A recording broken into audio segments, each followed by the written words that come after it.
한 주간 동안 어떻게 평안하게 잘 지내셨습니까? 아마 지난 한 주간이 굉장히 분주한 한 주간이었으리라 생각이 듭니다.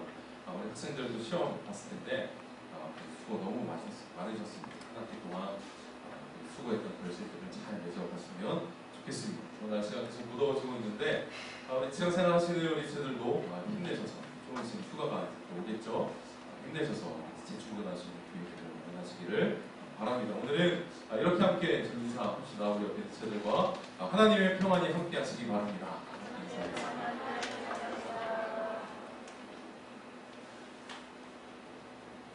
네.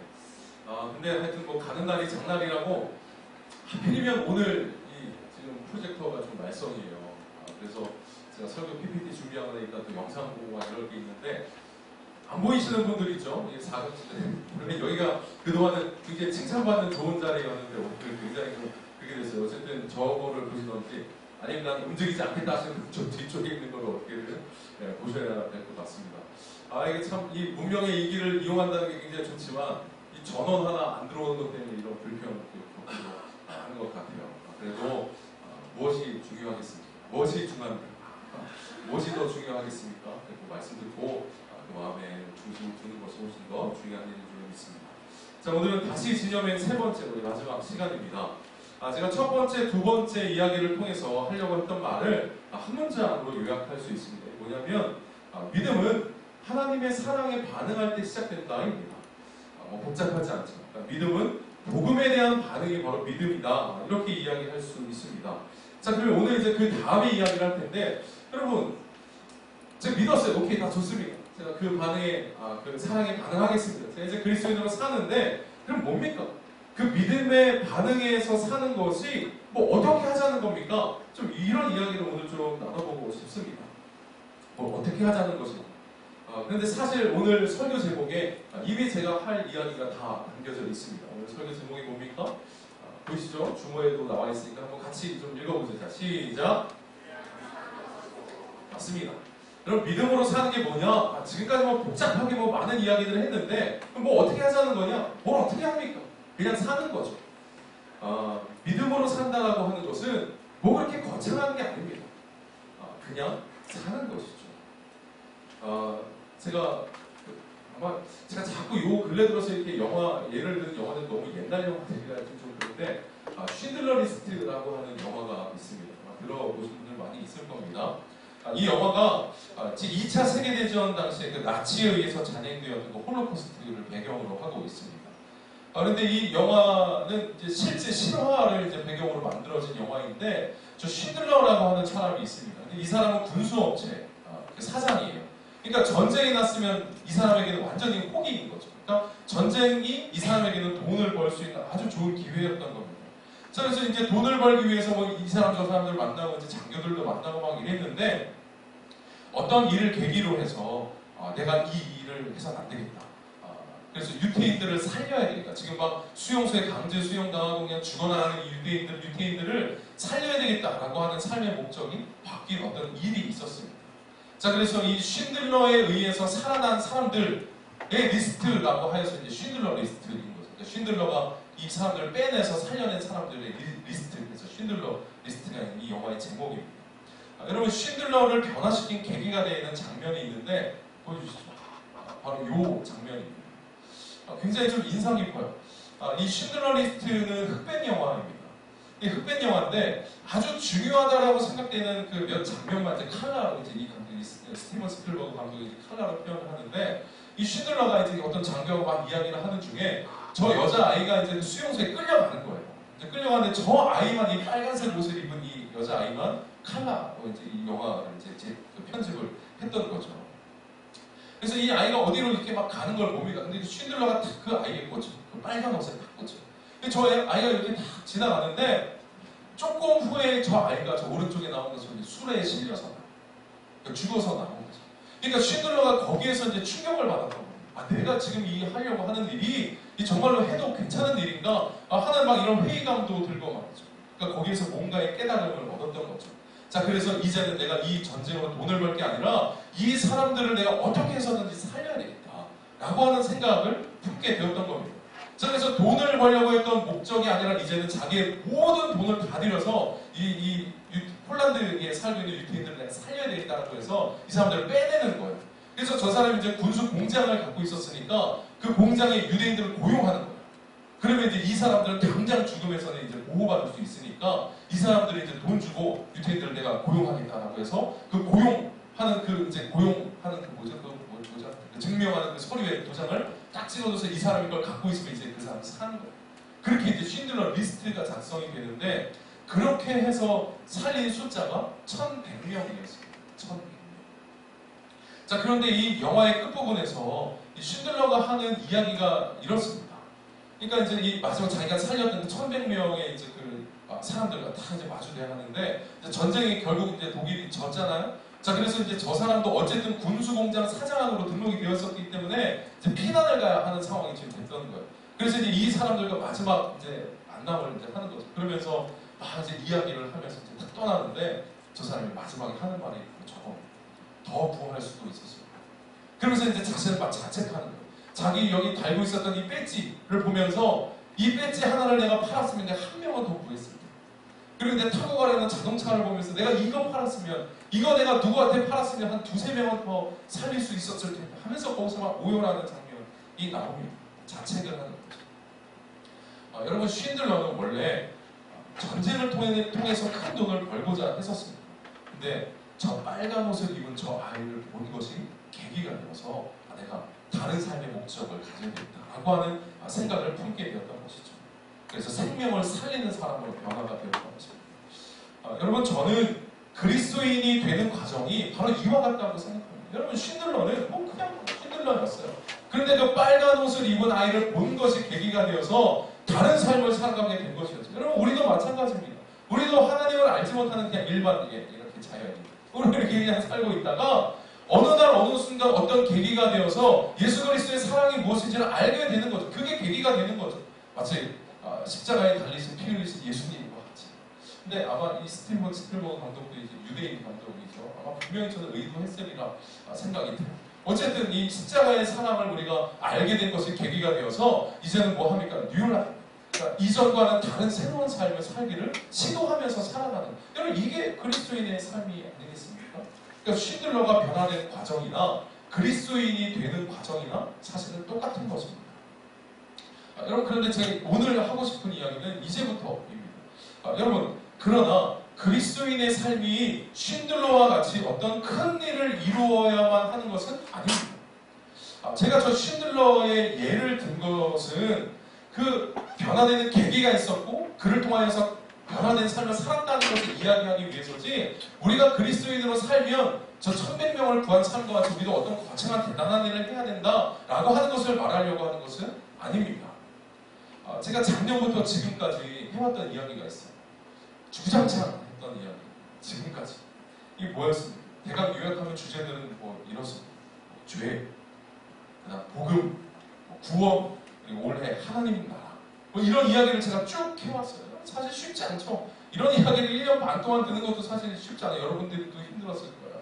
여러분 그런데 제가 주장창 그 작년부터 지금까지 이런 이야기를 해왔던 것은 궁극적으로는 오늘 제가 하고 싶은 이야기를 하기 위해서라고도 할 수 있어요. 여러분 그래서 뭐예요? 뭐 죄가 뭐 어쨌는데 구원받아서 뭐 어쨌는데 뭐 하나님 나라가 어쨌는데 그래서 어떻게 살자는 겁니까? 그 이야기를 사실 하고 싶은 거죠. 진염행을 통해서건 하나님 나라를 통해서건 결국 우리에게 최종적으로 남는 것이 무엇입니까? 평범한 일상입니다.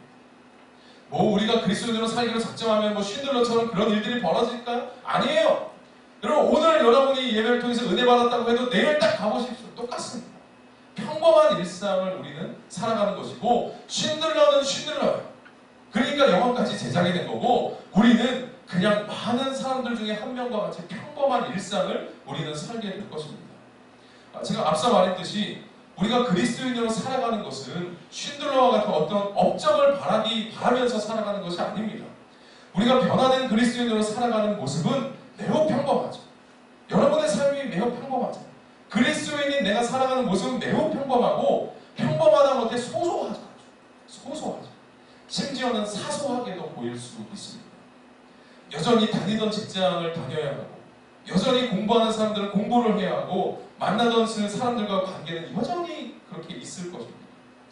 물론 은혜 받는 사람들 중에 간혹 가다가 저는 목회자가 되겠습니다 라고 한다든지 선교사가 되는 사람들이 간혹 생기기도 하지만 대개는 매우 평범한 일상을 살아가게 됩니다. 여러분, 그러나 그 평범한 일상을 다르게 살아가는 것이 핵심. 다르게 살아가는 것이. 여러분 혹시 보셨나요? PPT가 넘어가는 거 혹시 보셨나요? 어떻게 넘어가는지 나름 보완하면서 생각해서 못 보셨군요. 여러분. 어쩔 수 없습니다. 그 평범한 일상을 사는데 다만 그 평범한 일상을 이전과는 조금 다르게 살아가는 것이 핵심입니다. 쉰들러가 빨간 옷 입은 소녀를 통해서 완전히 다른 가치관을 품었듯이 우리도 예수 그리스도의 십자가를 통과한 우리는 평범한 일상을 다르게 살아가는 것이죠. 여러분, 지금도 여전히 세계 곳곳에는요 매우 평범한 일상을 살아가는 그리스도인들이 굉장히 많습니다. 굉장히 많은 게 아니라 대다수가 그렇죠. 이 공동체 안에도 있습니다. 여러분, 여기 분명히 그리스도인으로 살아가는 많은 우리 청년들이 있는데 그 평범한 일상 가운데에서 무언가 다르게 살고 있는 사람들이 이 세상에도 많고 이 공동체에도 여러분 감사하게도 있어요. 제가 알고 있어요. 그래서 제가 오늘 이름은 뭐 다 밝힐 수 없지만 제가 알고 있는 한 평범한 일상을 살아가지만 그 가운데에서 정말 고귀한 가치를 붙들고 살아가는 지체들의 이야기를 제가 짧게 좀 이야기를 좀 소개해볼까 합니다. 그리고 제가 이제 여름 이제 지나서 8월 지나서 이제 하반기에는 이제 거룩한 백성을 주제로 이제 이야기를 좀 하려고 하는데, 그래서 그때는 우리 좀 청년들과 같이 예배를 좀 기획해야 되겠다는 생각을 갖고 있어요. 그래서 그렇게 정말 애쓰면서 살고 있는 우리 지체들, 뭐 크게 저는 이렇게 됐는데 이런 아주 놀라운 일을 이루었습니다. 이거는 별로 은혜가 안 돼요. 너무 잘났다. 이렇게 하면 그냥 끝나는 거죠. 그것보다 내가 이렇게 애쓰면서 살고 있습니다 라고 하는 우리 청년들과 함께 그 간증과 함께 예배를 좀 기획해야 되겠다는 생각을 가지고 있습니다. 오늘은 뭐 그렇게까지는 못하더라도 몇몇 지체들의 이야기를 좀 해볼까 합니다. 자, 첫 번째 세 사람의 이야기를 제가 좀 하려고 하는데 우리 공동체에 있는 지체의 이야기입니다. 첫 번째는 어떤 한 자매의 이야기입니다. 여러분, 이 자매는 주로 아이들을 만나는 직업을 가진 자매입니다. 그런데 이 아이들을 만나러 가는 길에 그 문 앞에 서서 잠시라도 기도하고 그 아이를 만납니다. 그리고 어떤 또 그룹 중에는 많은 선생님들이 거쳐갔는데 그 선생님들이 포기했던 어떤 아이가 있어요. 잘 통제가 되지 않는 아이였죠. 그래서 선생님들이 모두가 이 아이는 잘 안 됩니다 라고 했던 거예요. 그런데 그 아이의 아픔이 무엇인지를 보기를 힘썼고 그 아이를 품어주려고 노력하며 살아갔습니다. 그래서 이 자매는 자신의 직업을 어떤 돈벌이 수단 정도로 여기는 것이 아니라 그 관계를 소중히 여길 수 있었고 그 관계 안에서 품어주기 위해서 그림처럼 하나님의 사람들 나도 받았을 것을 베풀며 살아가기 위해서 애쓰면서 살아가는 자매입니다. 두 번째 어떤 형제가 있습니다. 두 번째 어떤 형제의 이야기입니다. 여러분, 이 형제는 제가 보기에 좀 자유로운 영혼 같이 보여요. 그러나 그 속에 하나님에 대한 아주 순수하고 또 자유한 열정이 그 안에 숨겨져 있습니다. 그래서 저는 이 친구를 대할 때 위선적이지 않아서 너무 좋아요. 뭘 꾸며서 뭐 내가 고민하고 생각해서 이야기할 게 아니라 그냥 너무 순수하니까 그냥 적어도 위선적이지 않고 순전하게 하나님에 대한 또 자기 신앙을 표현할 줄 아는 형제입니다. 그래서 요즘에는 아주 낯선 곳에서 전도지를 나눠주면서 복음을 전합니다. 여러분, 성과가 있었는가 없었는가는 중요하지 않아요. 다만 이 형제가 그런 가치를 붙들고 어떻게 해서든 그 복음을 전하기 위해서 애쓰는 그 삶이 소중한 것이죠. 소소해 보이지만 하나님을 위해서 할 수 있는 일이기 때문에 쪽팔리든지 움츠러들지 않고 이 일을 할 수 있었습니다. 여러분, 세 번째 어떤 한 자매의 이야기입니다. 올 초에 넘지 말고 넘겨요. 올 초에 새로 반이 배정되면서 어떤 한 사람과 파트너가 되었는데 그 사람은 아무도 파트너가 되기를 원하지 않는 사람이었습니다. 그야말로 폭탄과 짝을 이루게 된 거죠. 그래서 그 주변에 있는 사람들이 자꾸 이 자매를 찾아옵니다. 그래서 흠집을 내는 거죠. 걔 어때? 걔 잘해? 괜찮아? 너 힘들지 않아? 이런 말을 자꾸 물어보는 거예요. 여러분, 근데 이거를 반대로 이야기하면 뭘까요? 그 둘 사이에 트러블이 생기면 자기한테는 훨씬 더 좋은 거예요. 왜? 이 사람을 흠집내고 욕하면 자기가 더 돋보일 수 있어요. 그게 훨씬 더 좋은 거죠. 그러나 이 자매는 함께 빛날 수 있는 방법을 선택하기로 했습니다. 물론 현실은 여전히 맞추기 힘들고 짜증나는 스타일인 것은 분명하지만 그래도 그렇게 살아보기 위해서 함께 빛나는 삶을 살기 위해서 애쓰면서 살아가고 그것이 이웃을 사랑하는 명령에 순종하는 길이니까 그렇게 시도해보기로 마음을 먹었습니다. 여러분, 제가 우리 공동체에 있는 이 세 지체의 이야기를 제가 방금 소개를 했습니다. 여러분, 이 세 지체의 삶 속에 뭐 어떤 거창한 대단한 일이 있었냐, 이렇게 이런 가치로 살아가면 뭐가 벌어졌냐, 이런 건 아닙니다. 아직은 아무 일도 벌어지지 않았어요. 뭐 어떻게 보면 목사님 그게 별거라고 뭐 그런 걸 소개까지 하십니까? 별것도 아닌 일이네 라고 넘길 수 있는 일들일 수 있어요. 여러분, 맞습니다. 평범하고 개인적인 소소한 일들이죠. 여러분, 그런데 믿음으로 사는 게 꼭 뭐가 있어야 됩니까? 뭐 우리가 하나님 앞에 설 때 아주 뭐 무슨 성과를 내서 하나님 앞에 가야 되는 겁니까? 그렇지 않습니다. 오늘 설교 제목처럼 믿음으로 사는 게 뭡니까? 그냥 사는 거죠. 그냥 사는데 이전과는 좀 다르게 살아가는 것이죠. 그래서 소소하지만 매일 마주대하는 사람들과의 관계 속에서 우리가 보고 배운 대로 사랑과 관용과 희생과 섬김의 정신을 가지고 어떨 때에는 좀 섬기고 베풀어 보기도 하고 말이죠. 그리고 어떨 때에는 불의한 일들이라고 생각되는 것은 이거 아닙니다라고 이야기하면서 좀 살아보기도 하고 말이죠. 그리고 어떨 때는 이거 분명히 내가 손해볼 일이면 분명하지만 그래, 이게 더 맞는 일이고 이게 내가 그리스도인과 살아가는데 훨씬 더 부합하는 가치라고 생각이 되면 그냥 좀 손해를 보더라도 선택할 줄 알고. 여러분, 솔직히 말해서 우리가 이런 선택을 한다고 해서 세상이 변하겠습니까? 나 개인이 그런 어떤 섬김과 관용으로 산다고 해서 세상이 변하겠습니까? 아닙니다. 여러분, 근데 또 반대로 여러분이 그런 삶을 살아간다고 해서 지금 이야기한 게 무슨 섬김과 희생을 이야기하니까 내가 그렇게 그 삶을 선택해서 산다고 해서 여러분의 삶의 길을 휘청거릴 정도로 뭐 그게 대단한 일이겠습니까? 아닙니다. 세상이 크게 변할 것도 아니지만 그렇게 산다고 해서 여러분의 삶이 휘청거리지도 않는다라고 하는 거예요. 그러나 하나님의 나라는 그렇게 이루어져 가는 거예요.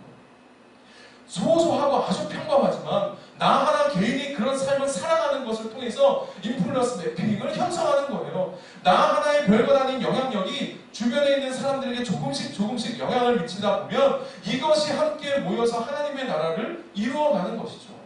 작고 평범한 개인의 일상이 모여지면 영향력들이, 하나님 나라의 영향력들이 훨씬 더 크게 생겨나는 것이죠.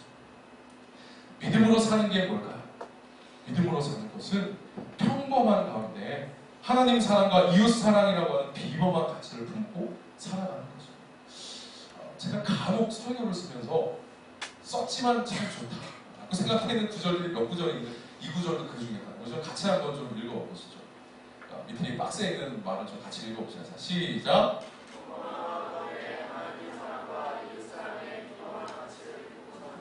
네, 그렇습니다. 평범한 가운데 저 두 가지의 비범한 가치를 품고 살아가는 것이 믿음으로 사는 것이죠. 제가 지난주에 저 그 페이스북에서 저 사진 하나를 봤어요. 우리 여기 중에 하나 이렇게 있어요. 봤는데 우리 집사님 어떤 분이 내가 자랑하려고 한 것 같아. 굳이 뭐 페이스북에 올렸으면 자랑한 거죠 일단. 이제 뭐 제가 그 페이스북을 검색하다 보니까 이제 이런 거예요. 이게 뭐냐면 우리 어떤 자매가 손편지와 함께 아빠의 도시락을 싸들고 있어요. 도대체 우리 하민이는 언제 커서 이런 짓을 하려나 모르겠지만 하여튼 뭐 그랬더라고요. 근데 하여튼 보니까 원래 매일 엄마가 이제 그 아빠의 도시락을 이제 맨날 싸줬던 건데 엄마가 그날따라 몸이 좀 안 좋으셔서 피곤하셨어. 그러니까 이 딸이 내가 오늘 해야지 하고 딱 도시락을 싸고 도시락만 싸서 딱 드린 게 아니라 저 편지를 딱 붙여서 드렸어요. 너무 근사하죠. 너무 저 사진을 보는데 그날 아침에 제가 행복해졌어요. 여러분, 이런 일이 세계 평화에 기여를 했나요? 아니죠. 무슨 남북 통일에 무슨 진전을 가져왔습니까? 아니죠. 소소하고 개인적이죠. 여러분, 그런데 이 소소하고 개인적인 이 일상에 있었던 일이 적어도 그날 아침 출근하는 저 자동차를 탔던 저 아빠의 마음을 분명히 화나게 했습니다. 그리고 이 도시락을 싸는 모습을 본 그 엄마의 마음을 얼마나 흡족하게 했겠습니까? 여러분, 별것 아닌 일이지만 우리는 그런 영향력들을 가지고 살아가는 거예요. 그래서 쉰들러처럼 뭐 1,100명을 구원하는 게 아니라 여러분의 가지고 있는 그 매핑, 그 관계들 속에서 그런 가치관을 가지고 살아가면 되는 것이죠. 뭐 그렇게 대단할 게 있겠습니까? 그러니까 아버지는 분명히 그날 하루 종일 기분이 좋으셨을 거예요. 엄마는 그러니까 어떻게 이 기쁨을 참지 못하고 페이스북에 이렇게 해가지고 올리시는 거 아니겠습니까? 여러분, 이런 마음 씀씀이니까 가족들을 이제는 조금 넘어서 만약에 내가 마주대하는 친구들이나 그런 매일 마주대하는 사람들과의 관계 속으로 넘어갈 거 말이죠. 이것이 조금 더 어떤 뭐가 됐을 때 더 넓은 범위로 넘어가는 말이죠. 이렇게 하다 보면 덕스럽게 사는 그리스도인의 삶이 되는 것이죠. 하나님 사랑과 이웃 사랑의 비범한 가치는 평범한 일상 속에서 녹아지는 것입니다. 오늘 본문에서 바울 사도가 빌립보 교인들에게 이렇게 이야기를 했어요. 같이 한번 좀 읽어보죠. 자, 시작. 네, 항상 복종하여 두렵고 떨림으로 너희 구원을 이루라. 제가 뭐 일전에도 저 구절을 가지고 이야기를 했었죠. 여러분, 구원받았다 혹은 구원받을 것이다 이렇게 이야기하지 않고 너희 구원을 이루라, 그러니까 이루어가라 이렇게 이야기를 합니다. 이상하죠? 좀 구원받았다 아니면 어느 시점에 구원받을 것이다 이렇게 이야기하면 편한데 구원을 이루어라 가라 이렇게 이야기를 하는 게 도대체 뭘까? 생소하게 들릴 수 있지만 어려운 것은 아닙니다. 제가 지금까지 이야기해왔던 것처럼 평범한 일상 속에서 그리스도인답게 매일 그 일상을 살아가는 것, 그럼 이것이 구원을 이루어가는 삶인 것이죠. 여러분, 그런데 바울 사도가 그래 뭐 그렇게 일상을 잘 살아라 그냥 이렇게 이야기하면 될 텐데 왜 하필이면 저 앞에다가 두렵고 떨림으로 라고 하는 말을 붙여놨을까? 왜 우리가 그 평범한 일상을 이렇게 살아가는 게, 구원을 이루며 살아가는 게 왜 두렵고 떨림일까? 이렇게 이야기할 수 있겠습니다. 여러분, 예전에 학교 다닐 때, 초등학교 때 숙제 안 해본 경험들은 다들 몇 번씩 있으시죠? 없나요? 다들 성실하셨나요? 그냥 뭐 몇 번 하여튼 뭐 있다고 생각하고 그럽시다. 나는 있어 그래 숙제 안 하고. 여러분, 근데 숙제를 안 하고 학교 가면요 항상 마음이 불안하죠. 여러분, 이제 선생님이 숙제 검사를 한다고 딱 할 때가 되면 그때가 기다려지는 사람은 누구일까요? 숙제 검사가 기다려지는 사람, 숙제를 성실하게 잘한 사람. 그럼 딱 그러니까 잘했어 도장 한번 딱 찍어주면 그게 이렇게 좋잖아요. 그런데 남들 그렇게 할 때 누구 하면서 불안해하면서 이렇게 하는 사람은 딱 한 사람입니다. 누구일까요? 숙제를 안 한 사람이죠. 두렵고 떨리는 것이죠. 여러분, 마찬가지입니다. 왜 구원을 이루어가는 일이 두렵고 떨리는 일이 될 수 있을까요? 만약 우리가 그리스도인이라 하면서도 또 추구해야 할 가치가 무엇인지 알면서도 여전히 나의 일상과 그 평범한 일상 속에서 소소하게라도 무언가 하는 것이 아무것도 없어요. 여러분, 이렇다면 두렵고 떠나야죠. 왜 그렇습니까? 우리의 구원은 아직 완성된 것이 아니기 때문입니다. 여러분, 그래서 바울 사도가 두렵고 떨림으로 나타납니다.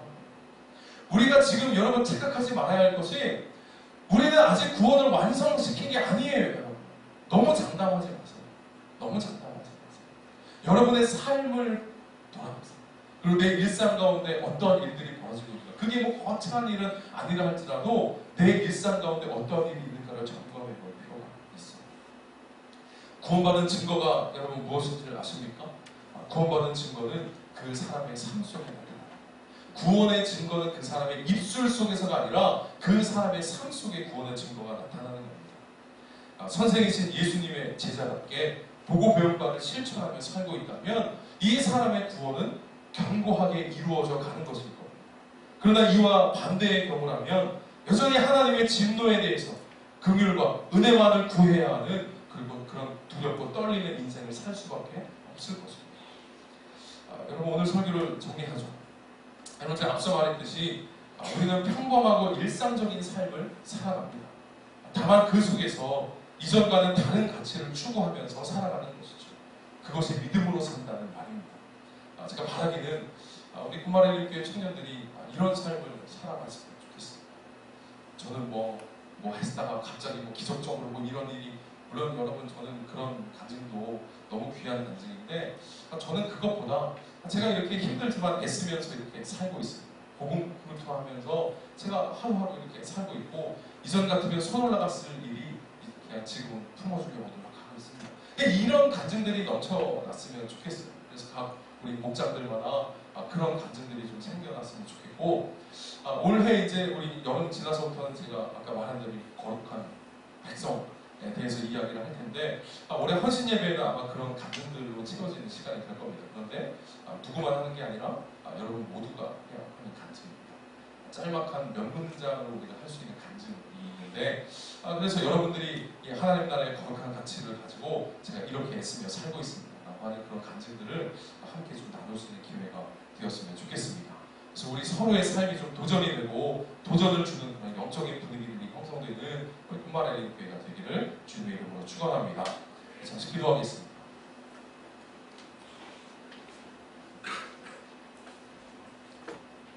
하나님 감사합니다. 우리에게 이런 공동체를 허락하여 주시고 또 우리가 하나님을 예배할 수 있는 시간과 공간을 우리에게 허락하여 주시니 하나님 감사합니다. 하나님 무엇보다도 우리가 인생을 살면서 우리를 만나주셔서 우리가 하나님을 알고 예수 그리스도를 주라 고백하며 살아갈 수 있도록 해주셔서 하나님 감사합니다. 하나님, 그런데 우리의 삶을 돌아보면 뭐 그리 대단할 것도 없는 평범한 일상을 살아갑니다. 그런데 하나님 우리에게 원하시는 것은 뭔가 대단한 일을 이루라라고 하는 것이 아니라 소소하고 또 사소해 보이는 그런 일상 가운데에서라도 비범한 가치를 품고 사는 것이 하나님이 우리에게 원하시는 일들인 줄로 믿습니다. 우리 청년들과 함께하여 주셔서 그렇게 거룩한 가치를 붙들고 비범하게 사는 청년들을 되도록 하나님 인도하여 주시옵소서. 이전과 조금 다르게 살기를 애쓰게 하시고 지금 가시적으로 보이는 어떤 열매가 없다 할지라도 하나님 이것이 맞는 길이니 하나님 우리에게 주신 그 가치가 진리이니 그 진리를 붙들고 살기에 두려워하지 않는 우리 청년들 되도록 아버지 인도하여 주시옵소서. 하나님 그렇게 살면서 부딪히고 어려운 일이 있을 때마다 하나님 위로하여 주시고 저들을 격려하여 주시고 또 필요한 지혜와 힘과 용기와 능력을 허락하여 주셔서 저들의 삶 가운데 많은 간증들이 생겨날 수 있도록 아버지 인도하여 주시옵소서. 그래서 우리의 삶이 평범하고 소소한 일상이지만 그 가운데에서 생겨나는 많은 은혜와 간증들을 누리며 살아가는 우리 청년들 되도록 인도하여 주시옵소서. 믿고 감사드리며 예수님의 이름으로 기도드립니다. 아멘. 이 시간 함께 찬양하시면서